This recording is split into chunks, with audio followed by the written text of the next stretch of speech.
Interesting. Very interesting. Now let's take a look at how this is done. See, stories are told about people that are good and shown as evil, and those that are evil that are shown as good. How does a man who's illiterate but a sea captain do so much good and get the backing of the elites of a nation? And then so much of a backing that it is a widespread movement.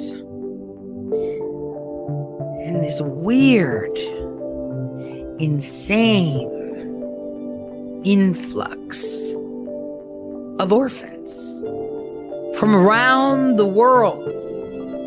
Around the world in the late 1700s, before the United States of America declared its independence. It declared its independence. But the rest of the world at that time was going through a plague, was going through a massive amount of orphans, was going through regime change, was going through all of this. See, I had mentioned this before, where they would bring all these children and women from Europe. It was just so weird. So weird. All of this has happened again. They cheer in the name of Thomas Coram because he felt so bad seeing all these poor orphans on the street that he decided to make a hospital, which meant hospitality, where they put all these poor orphan children in. And the way he got it done was by getting a bunch of elites to sign his petition to the king to create the Foundling Hospital.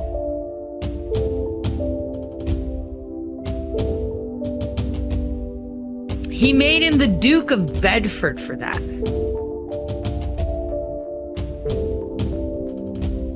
It is so insane.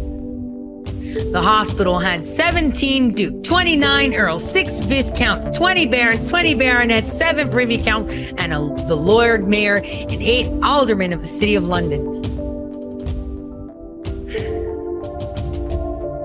All as founders of the Foundling. See, what's weird is that so many people, they revered Thomas Coram. They made stories about him. They made music about him, right? Hallelujah was actually one. But there were actual books that they say are fiction. That Charles Dickens, who lived near the Foundling Hospital, wrote about these people that would prey on desperate people for their children so they can put them in the Foundling Hospital. What happened? Everyone got sick. They had a plague. And all of these adults died.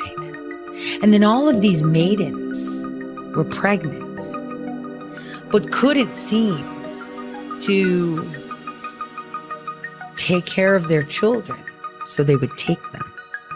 Families that would lose their job, and then they would take their kids. And then the wars came, obviously, and so they took their kids again, just to keep them safe. Kind of like how they tried to do that in the 40s, with the Nazis, where they would send the kids to the north on a train. Why? Why would the parents stay in London and all these orphans just went to the north? That doesn't make sense. That doesn't make sense. It really doesn't make sense. And it was all because they heard the bells. And the Great Depression came after that. I mean, America was created. Everyone was in a depression. Regimes were being changed. It was insane. Everyone was at war. And then it settled. Fuck, we lost America, whatever. Let's just follow what they do because they're obviously expanding and they've got land. They can sustain themselves. They don't even need us. So let's just beat to that drum. And the new gods were born, telling the old ones how it's going to work. Not many of them were happy. Yeah, we talk about child trafficking and what the purpose of it is, but I don't think people see just how long it's been going on. Orphan trains and hospitals with orphans and orphanages. It usually happens a lot right before there are changes. Nefarious, yes. Yes. Experimental, yes. But churning out a new nation is really hard, especially when everyone dies, right?